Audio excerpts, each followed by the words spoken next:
नमस्कार, स्वागत है आप सभी का स्टडी साला 2.0 में। मैं हूं अजय तिवारी। आज संस्कृत की क्लास नंबर 10 आप लोगों के समक्ष लेकर उपस्थित हूं।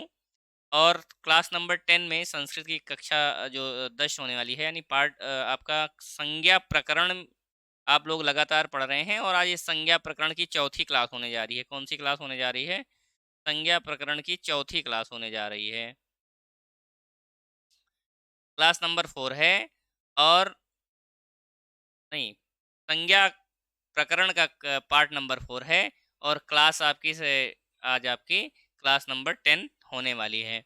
तो पिछले कुछ दिनों से आपकी क्लासेस नहीं चल रही थी, पर आपकी एक संस्कृत की क्लास नंबर 9 हो चुकी है। आज क्लास 10 हो रही है। तो फटाफट आप लोग जुड़ जाइए स्टडी साला 2.0 के साथ। आप लोग अपने मित्रों तक शेयर कर दें क्लास को। और व्हाट्सएप पे आप लोग स्टेटस भी डाल सकते हैं, फेसबुक पे शेयर कर सकते हैं। जितने भी सोशल मीडिया प्लेटफॉर्म हैं उन पर आप लोग क्लास को शेयर कर सकते हैं। क्या आप लोग कर ही दीजिए तो ज़्यादा ही सही रहेगा। बाकी ज़्यादा समय ना लेते हुए क्लास को स्टार्ट करते हैं। तो संज्ञा में हम लोग लगातार संज्ञा पढ़ रहे हैं। और आप लोग को क्या करना है कि संज्ञा के जितने भी पार्ट हैं इसका नोट्स आप लोग को बना लेना है। और नोट्स को बनाने के बाद में उसका थोड़ा सा रिवीजन कर लेना है। देखिए, पढ़ना बहुत ज़रूरी है, क्योंकि कहते हैं ना कि अभ्यास से ही आपको सब कुछ याद हो जाता है।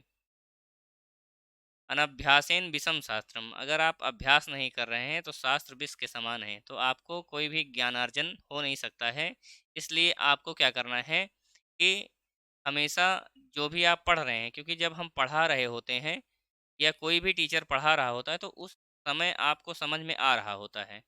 लेकिन जब तक आप उसको नोट नहीं करेंगे, नोट करके उसको देखेंगे नहीं, कि अगर आप 7 क्लास कर रहे हैं, 6 क्लास कर रहे हैं, तो एक दिन तो उस 6-7 क्लास को रिवाइज़ करना बनता है। तो इसलिए आप लोग इसमें से कुछ लोग हालाँकि बना भी रहे होंगे नोट्स, और जो नहीं बना रहे हैं वो नोट्स बिल्कुल तैयार करते हुए चलें, क्योंकि अ, ये सारी चीज़ें इम्पोर्टेंट हैं आपके एग्ज़ाम पॉइंट ऑफ व्यू से। तो सर्वनाम संज्ञा, नेक्स्ट संज्ञा क्या है आपकी? सर्वनाम संज्ञा कौन सी है? सर्वनाम संज्ञा। सर्वनाम तो आप लोगों ने पढ़ा ही होगा, स्टार्टिंग से ही पढ़ते हुए आ रहे हैं।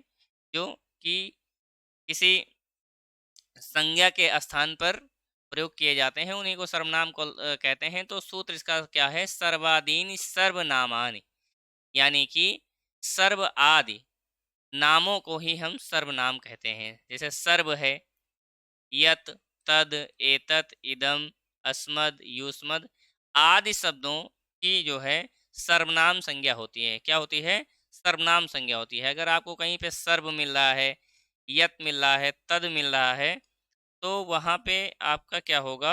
वहाँ पे आपका सर्वनाम संज्ञा होगी। तो सर्वनाम में बहुत ज़्यादा आपको नहीं, जैसे आपका हिंदी में आपने देखा होगा, यह है, वह है ना, वे हैं, है ना? तो ये सारे जो शब्द हैं, ये क्या है? सर्वनाम में ही तो आते हैं। ये क्या होते हैं? सर्वनाम में ही तो आते हैं। तो ऐसे संस्कृत में आपको सर्वनाम को है ना, सर्व मतलब है सभी, है ना? तो ये सब क्या है? ये सब इनकी सर्वनाम संज्ञा होती है। ये सब क्या है? सर्वनाम, जो संज्ञा जो आपका संज्ञा के स्थान पर प्रयुक्त होता है ना? जो संज्ञा के स्थान पर प्रयोग होता है उसी को सर्वनाम कहते हैं।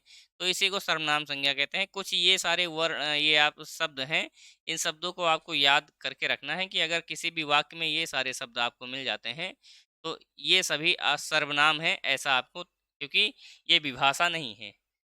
इसके पहले आपको विभाषा संज्ञा पढ़ाई गई थी।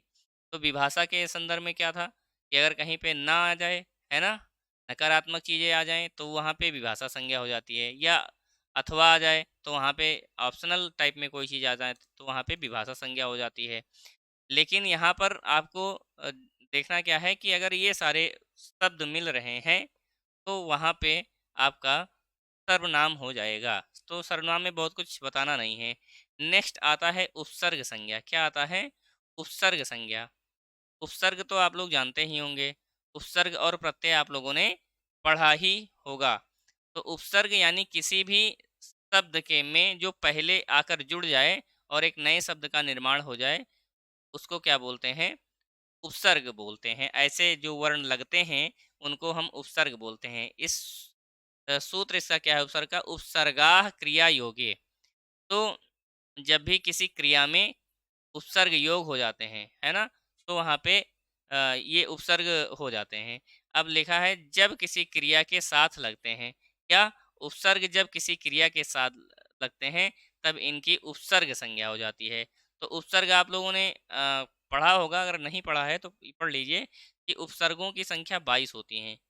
उपसर्गों की संख्या कितनी होती है? 22 होती है। संस्कृत में उपसर्गों की संख्या 22 होती है। तो ये इनका जब किसी क्रिया के साथ ये लगते हैं तो उसके अर्थ को क्या करते हैं? परिवर्तित कर देते हैं, है ना? तो वहाँ पे क्या हो जाता है? वो उपसर्ग कहलाता है। तो उपसर्ग जो 22 होते हैं कौन से हैं? ये एक नंबर पे प्रा है, परा है, अप है, सम है ना? जैसे सम है तो सम में आप देखिए ना, स- सम है, तो ये भी किसी जो है क्रिया के साथ लगते हैं।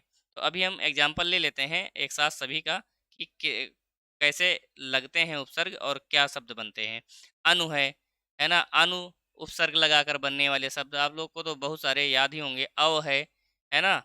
और निस है, निर है, आपका दुर है, पी है, आंग है, नी है ना?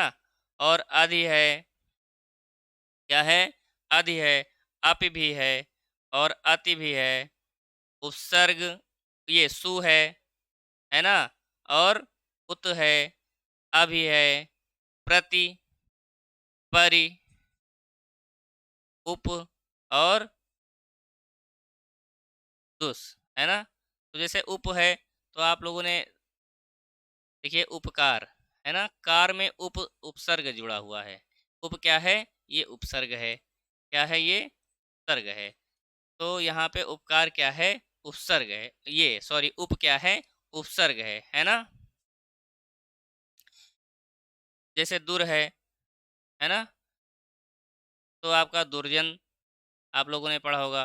तो दुर्जन में दुर उपसर्ग लगा है ना? और प्लस जन यानी दुष्ट लोग। तो ये क्या हो गया आपका? यहाँ पे दुर क्या है? उपसर्ग है। तो आप देखिए ना कि जन के पहले क्या आ रहा है?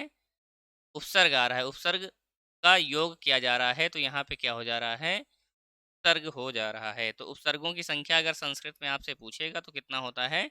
22 होता है। तो आगे हम जब उपसर्ग और प्रत्यय पढ़ेंगे डीप में, अभी ये मतलब उपसर्ग क्या होता है सिर्फ इतना बताया जा रहा है। अभी उपसर्ग के अंदर हम लोग नहीं जा रहे हैं, क्योंकि ये सारे उपसर्ग लेंगे हम और उनसे मिलकर बनने वाले शब्दों का को हम पढ़ेंगे। जब हम उपसर्ग और प्रत्यय टॉपिक पढ़ेंगे, क्योंकि अभी इस संज्ञा प्रकरण के तुरंत बाद हम लोग संधि पढ़ेंगे।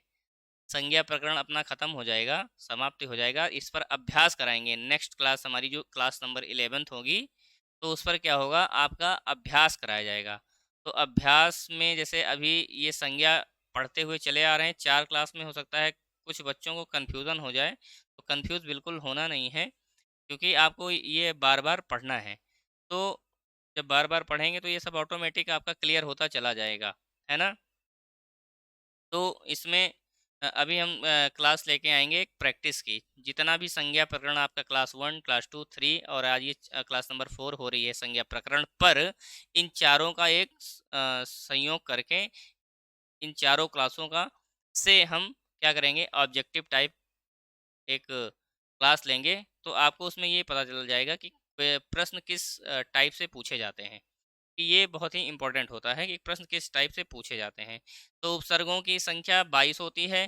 कुछ भी बताना नहीं है कौन से हैं, ये सारे उपसर्ग के नाम हैं और इनका नंबरिंग हमने कर दिया है, क्योंकि टाइपिंग वाले भैया हमारे नंबरिंग करना भूल गए थे, है ना?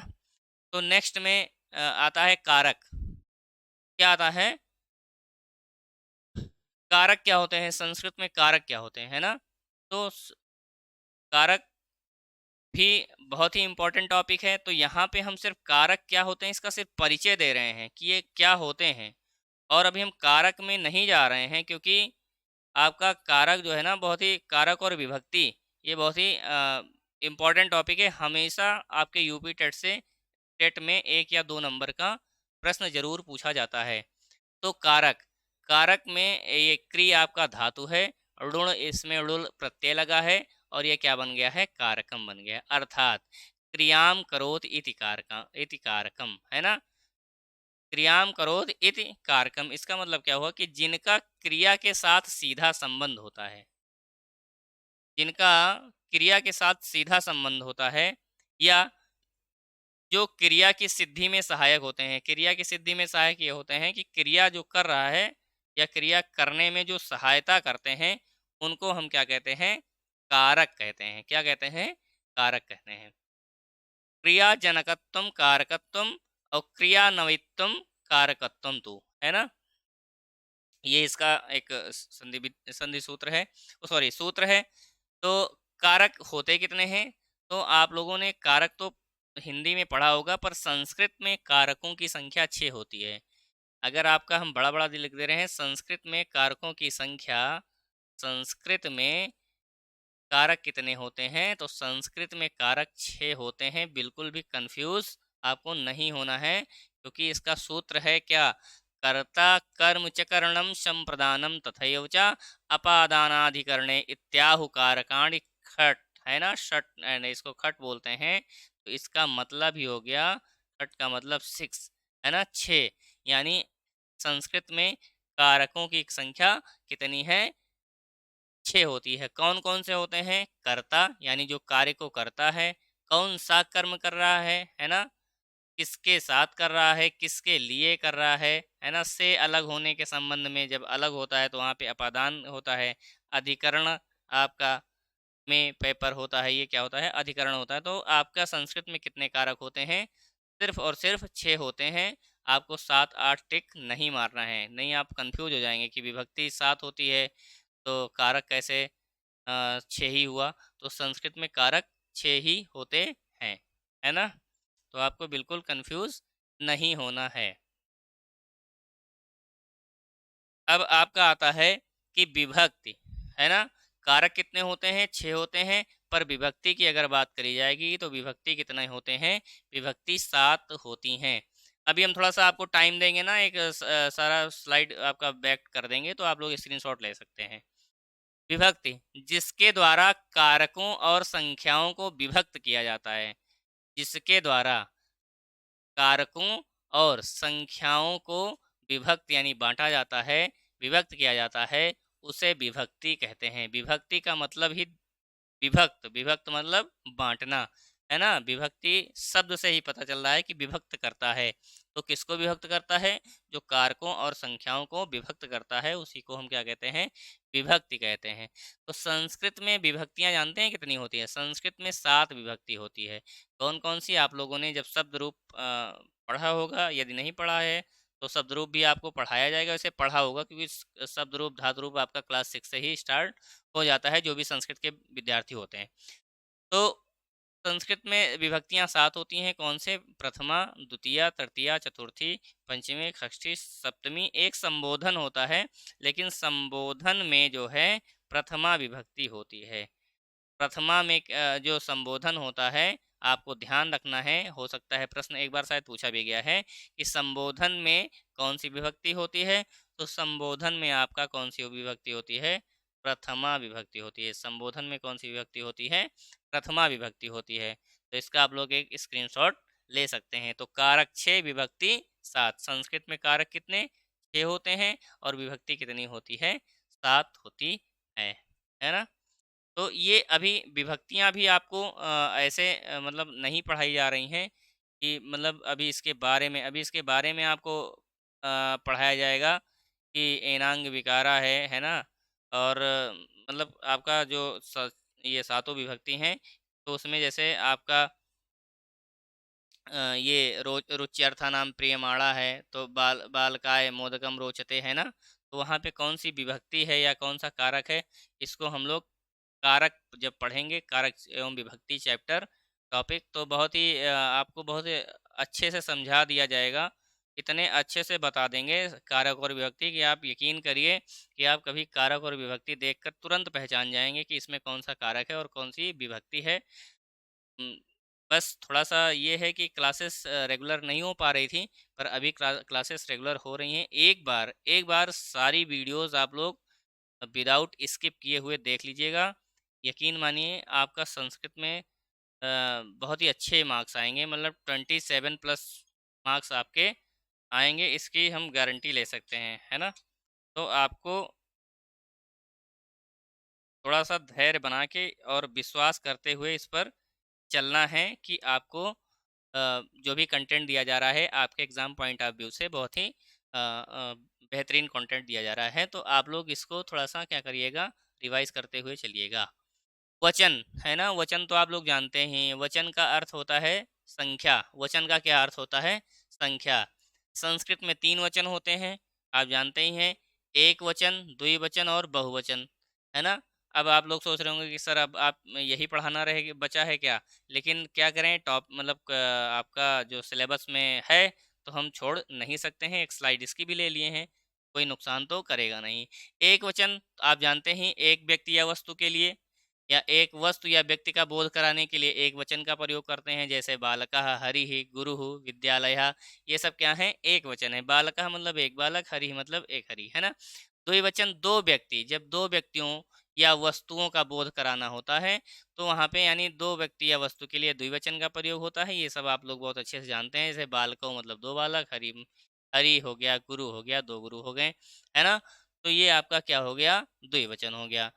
तो वचन में हाँ, बस वचन क्या होता है, संख्याओं का जो बोध कराता है, वो क्या होता है? वचन होता है। एक वचन है तो एक संख्या का या व्यक्ति या वस्तु का बोध कराएगा, और द्विवचन है तो दो व्यक्तियों और या संख्या व्यक्तियों या वस्तुओं का बोध कराएगा। बहुवचन क्या होगा? जब दो से अधिक हो जाएंगे, दो से अधिक यानी जब तीन या तीन से अधिक व्यक्तियों या वस्तुओं का बोध कराना होगा या बोध करा रहा होगा जो शब्द, ऐसे शब्द क्या कहलाएंगे? बहुवचन होगा। ऐसे शब्दों का क्या हो जाएगा? बहुवचन। कब? जब तीन या तीन से अधिक व्यक्ति या वस्तुओं का बोध कराने के लिए जब हम कराने के लिए उपयोग करते हैं, यानी जब 3 या 3 से अधिक होता है तो आपका अ, यानी बहुवचन हो जाता है, यानी बहुत से। जैसे बालकाः, जैसे विद्यालय में बहुत से बालक होते हैं ना, जब लंच होता है तो आप लोग देखते होंगे कि आपका प्लेग्राउंड में कितने बच्चे घूमते रहते हैं, है ना? तो उनकी वो जो होते हैं तो बालकाः यानी बहुत से बालक, जहाँ पे बहुत से बालक या किसी भी बहुत से आपका बालिकाएँ हैं, है ना? ऐसे शब्दों का प्रयोग करना होगा। तो वहाँ पे जैसे बहुत, जहाँ पे 2 से अधिक हो जाएँगे, वहाँ पे आपका बहुवचन हो जाएगा। इसमें बहुत कुछ बताना नहीं था। नेक्स्ट में आ जाइए। लिंग, लिंग भी आपको बताने की ज़रूरत नहीं है। लिंग भी आपके 3 होते हैं, कौन से? एक होता है पुल्लिंग और एक होता है स्त्रीलिंग और तीसरा क्या होता है? नपुंसक लिंग, है ना? तो नपुंसक लिंग होता है। तो लिंग शब्द का अर्थ पहले जान लीजिए। लिंग शब्द का अर्थ होता है चिन्ह, लक्षण, या तो इसको पहचान भी बोलते हैं, है ना? पहचान जाते हैं कि ये स्त्रीलिंग है या आपका पुल्लिंग है या नपुंसक लिंग है। तो पुरुष जाति का बोध जो कराता है वो पुल्लिंग होता है, जैसे छात्र है, बालक है, श्वान है ना? कुत्ता है ना? तो ये जो पुरुष जाति का बोध कराते हैं वो पुल्लिंग होते हैं। स्त्रीलिंग क्या करते हैं? जो स्त्री जाति का बोध कराते हैं, क्या है? जो स्त्री जाति का बोध कराते हैं उनको हम क्या बोलते हैं? स्त्रीलिंग बोलते हैं। क्या बोलते हैं? उनको स्त्रीलिंग कहेंगे। जैसे छात्रा, है ना? छात्राएं, है ना? बालिका, गौरी, है ना? नदी, वधु, ये सब क्या हैं? आपके स्त्रीलिंग शब्द होते हैं। नपुंसक लिंग होते हैं जिससे जो ना तो पुरुष होते हैं और ना ही स्त्री होती हैं, जो ना तो पुरुष जाति का और ना ही स्त्री जाति का बोध कराते हैं। ऐसे शब्दों को हम नपुंसक लिंग कहते हैं। जैसे फल, फल अगर देखा जाए तो ना तो ये पुरुष है ना तो स्त्री है। जल, पुष्प, ये सब क्या है? ना तो पुरुष हैं और ना ही स्त्री हैं। तो ऐसे ये क्या कहलाएंगे? ये कहलाएंगे नपुंसक लिंग, है ना? अब नेक्स्ट आती है धातु संज्ञा। क्या आती है? धातु संज्ञा। तो धातु संज्ञा तो हमने आपको पहले ही बताया गया है कि धातु तो आप लोग पहचानना बहुत ही आसान होता है, क्योंकि धातु वही होते हैं जो आप सुबह से शाम तक करना शुरू करते हैं, है ना? सोना, उठना, जगना, नाचना, खाना, पीना, दौड़ना, ये सारी जो आप एक्टिविटी करते हैं सुबह से लेकर और सोने तक, है ना? जो भी एक्टिविटी करते हैं, यानी जो भी कार्य करते हैं, उनको ही तो हम धातु बोलते हैं। तो इसमें धातु के बारे में बहुत कुछ ज़्यादा पढ़ने की ज़रूरत तो नहीं है, पर जितनी है उतना हमने आपके स्लाइड में ले लिया है ना? तो धातु संज्ञा क्या होता है? इसका सूत्र होता है भू आदयो धातवः। भू और आदि धातुओं की धातु संज्ञा होती है। तो क्रियावाचक, हमने फिर आपको बताया क्या? क्रियावाचक। ये जो क्रियावाचक हैं, जो मतलब हमने बताया ना एक्टिविटी टाइप में, जैसे भू हो गया और पट हो गया, लिख हो गया, हस हो गया, गम हो गया, ये जो हैं इनको धातु बोलते हैं। तो संस्कृत में 1970 धातुएं हैं। कितनी धातुएं हैं ये इम्पोर्टेंट है थोड़ा सा। संस्कृत में कितनी धातुएं हैं? संस्कृत में 1970 धातुएं हैं। कितनी धातुएं हैं? 1970 धातुएं हैं,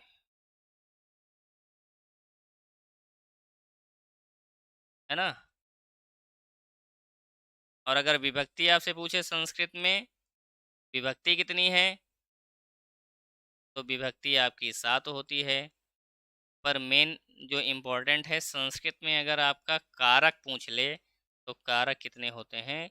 6 होते हैं। कारकों की संख्या संस्कृत में 6 होती है।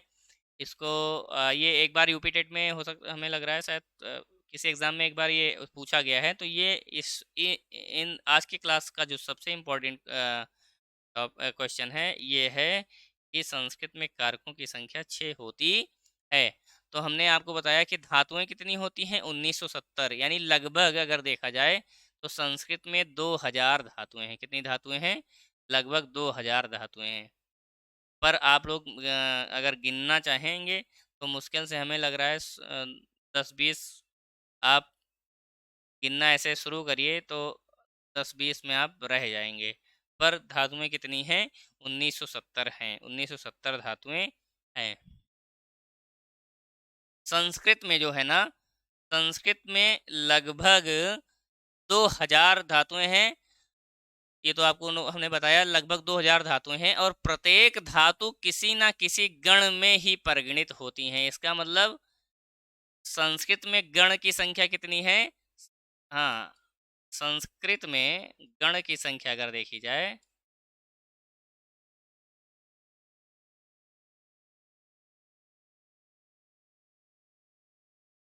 गण की संख्या कितनी होती है?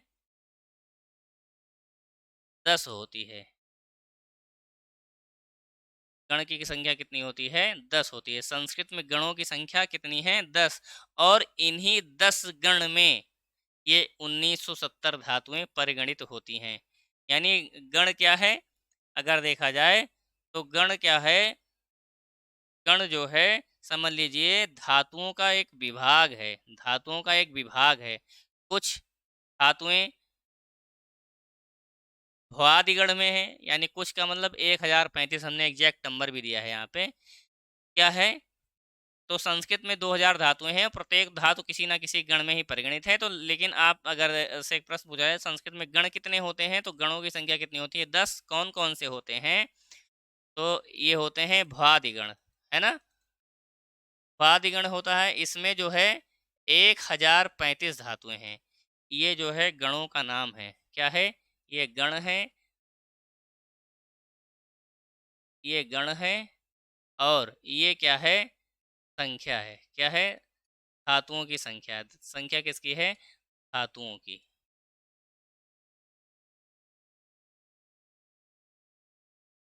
धातुओं की संख्या तो भ्वादिगण में 1035 धातुएं हैं, है ना? तो ये गण कितने होते हैं? 10। हमने आपको बताया कितने होते हैं? 10 होते हैं। कौन कौन से होते हैं पहले एक बार इसको हम देख लेते हैं। भ्वादिगण, अदादिगण, द्योत्यादिगण, दिवादिगण, स्वादिगण, तुदादिगण, रुधादिगण, तनादिगण, क्रयादिगण, चुरादिगण, है ना। अब ह्वादिगण में 1035 धातुएं हैं और अदादिगण में कितनी हैं, 72 धातुएं हैं। जुहोत्यादिगण में 24 धातुएं हैं। दिवादिगण में 140 धातुएं हैं। स्वादिगण में 35 धातुएं हैं। तुदादिगण में 157 धातुएं हैं। रुधादिगण में 25 हैं। तनादिगण में 10 यानी 10 हैं। क्रयादिगण में 61 हैं। चुरादिगण में कितनी है, 411। और इन सभी का योग कितना हो गया, 1970। और ये 1970 क्या है, संस्कृत में धातुओं की संख्या। तो आज संस्कृत में विभक्ति कितनी होती हैं, 7, कारक कितने होते हैं, 6, गण कितने होते हैं, 10, और धातुएं कितनी होती हैं। तो एग्जैक्ट में 1970, और लगभग ऑप्शन में अगर दिया रहेगा तो क्या हो जाएगा, 2000 हो जाएगा। कितना हो जाएगा, 2000 हो जाएगा। तो आज की क्लास भी हम यहीं पे समाप्त करते हैं। बहुत छोटी सी ही क्लास थी, क्योंकि आपका जो है संज्ञा प्रकरण लगभग समाप्ति की ओर था। तो इसमें अब आपका संज्ञा प्रकरण यहीं पे ख़त्म होता है। इतने से ही आपका काम चल जाने वाला है। इसमें से कुछ भी हम आपके लिए ऐसा कुछ छोड़े नहीं हैं जो आपके सिलेबस से बाहर चला जाए। तो इसमें आपको क्या करना है कि नेक्स्ट क्लास हम लोग इसी चारों क्लास का जो चारों क्लास हुई हैं, इस पे एक प्रैक्टिस क्लास हम लोग नेक्स्ट क्लास मिलेंगे। और उसमें से फिर ये पता चलेगा कि ये क्लासेस जो हैं, जो ये क्लास है ना, मतलब इस पे प्रश्न कैसे आते हैं, इस पे क्या प्रश्न कैसे आते हैं, और परीक्षा में प्रश्न पूछे कैसे जाते हैं। तो हम एक क्लास इस पे 30 से 35 प्रश्न लेके आएंगे। तो उस पे आप लोग पढ़ के आइएगा, चारों क्लास पढ़ के आइएगा और उसका उत्तर दीजिएगा। उसमें हम चेक करेंगे कि 30 में आप लोग के कितने मार्क्स, हम 30 नंबर का 30 प्रश्न बना के लेके आएंगे। तो 30 में आप कितना स्कोर करते हैं, इसको हम चेक करेंगे आपके नेक्स्ट क्लास में। तो जो आपकी क्लास नंबर 11 होगी वो अभ्यास की क्लास होती है, प्रैक्टिस की होगी। तो प्रैक्टिस किसका होगा, संज्ञा प्रकरण का होगा। तो संज्ञा प्रकरण आपको क्या करना है, पढ़ के आना है। क्या करना है, संज्ञा प्रकरण क्लास 1, 2, 3, 4 आपको नोट बना के पढ़ लेना है, रिवाइज कर लेना है। और उस पर हम 30 बेहतरीन प्रश्नों के साथ अगली क्लास में उपस्थित होंगे, है ना। तो उसमें 30 में लगभग आपको 27-28 तक करना है। इस हिसाब से आप लोग अपनी पढ़ाई कर लीजिएगा, तैयारी कर लीजिएगा। और समय है सिर्फ आज रात का, समय कितना है, सिर्फ आज रात का। तो आज रात में आपको जाना है और चारों क्लास पढ़ के बिल्कुल कंप्लीट कर लेनी है नेक्स्ट क्लास आपका, क्योंकि स्कोर एकदम झराझर करना है कि आपका 30 में 27 तो सही ही हो जाए। तो तब तक के लिए जुड़े रहिए स्टडीशाला 2.0 के साथ। नेक्स्ट क्लास हमारी प्रैक्टिस सेट की होगी, और इसके बाद जो हमारा टॉपिक होगा अगला, वो संधि का होगा, है ना। तो संधि को ये हो सकता है, ये जो संज्ञा प्रकरण है ये आप लोग ना पढ़े रहे हो, तो हो सकता है स्टार्टिंग में कुछ बोरिंग लगा हो, है ना, या कुछ आपके समझ में ना आया हो। तो इसको आप 1-2 बार पढ़ेंगे तो ये सारी चीज़ें आपकी क्लियर हो जाएंगी। और नेक्स्ट क्लास हमारी किसकी होगी, नेक्स्ट क्लास हमारी होगी ये प्रैक्टिस की, और उसके बाद हम टॉपिक शुरू करने वाले हैं संधि। संधि आपको एकदम ज़बरदस्त पढ़ाया जाएगा, और संधि एकदम आपको सिखा दिया जाएगा। एक बार आप संधि की क्लास ज़रूर देखिएगा, है ना। तो हम जितना भी पढ़ा रहे हैं, तो हमारी कोशिश यही है कि आपके माइंड में वो फीड हो जाए। लेकिन माइंड में फीड, देखिए, भूलना मनुष्य का स्वाभाविक लक्षण है। अगर मनुष्य भूलेगा नहीं तो उसका माइंड क्या होगा, क्रैश कर जाएगा। तो आदमी भूलता ज़रूर है। ये मत कोई सोचे कि सर हम तो पढ़ते हैं और भूल जाते हैं। तो ऐसा नहीं है कि हम पढ़े थे तो एक ही बार पढ़ने पर, या कोई भी सर हैं, कोई भी टीचर हैं, एक ही बार पढ़ने पर उनको याद हो गया है। तो भूलते सभी हैं, पर याद उन्हीं को रह जाता है वो चीज़ जिस पर वो अपना फोकस बना लेते हैं, जिन पर वो फोकस करते हैं, जिनको वो बार बार प्रैक्टिस में लेके रखते हैं। तो जो भूलना है वो भूलिए, ऐसा नहीं कि सर अपनी पढ़ाई भूल जाइए, है ना। बाकी की बातें आप लोग भूलिए जो भूलना है। पर अभी तो आपको यूपी टेट को ध्यान में रखते हुए भूलना क्या है, अन्य चीज़ें, और याद क्या रखना है आपको, अपनी क्लासेस। तो बहुत ही बेहतरीन, मतलब क्लास 1 2 3 4 5 6 7, मतलब हम खुद ही एक स्टूडेंट रहे हैं, तो हम चाहते हैं कि किस तरह से आपको कंटेंट दिया जाए, तो और आपको कोई कन्फ्यूज़न ना हो। तो उस हिसाब से हम लोग क्लास को बेहतरीन तरीके से तैयार कर रहे हैं। आज की क्लास थोड़ा छोटी थी, क्योंकि संज्ञा प्रकरण को आज यहीं पे द एंड होना था, तो द एंड हो चुका है। बस इस पर एक प्रैक्टिस सेशन होना है, वो तो नेक्स्ट क्लास में हम लोग कर लेंगे। तो तब तक के लिए भाई आप लोग जुड़े रहिए, बने रहिए, क्लास को शेयर करते रहिए, है ना? और स्टडीशाला 2 पॉइंट एक ऐसा प्लेटफ़ॉर्म है जो आपको शिक्षक बनाने का काम करेगा, है ना? बीच में थोड़ी-सी चीज़ें अस्त-व्यस्त हुई थी, तो अभी फिर सब कुछ व्यवस्थित है। बहुत-बहुत धन्यवाद आप सभी का। Thank you so much.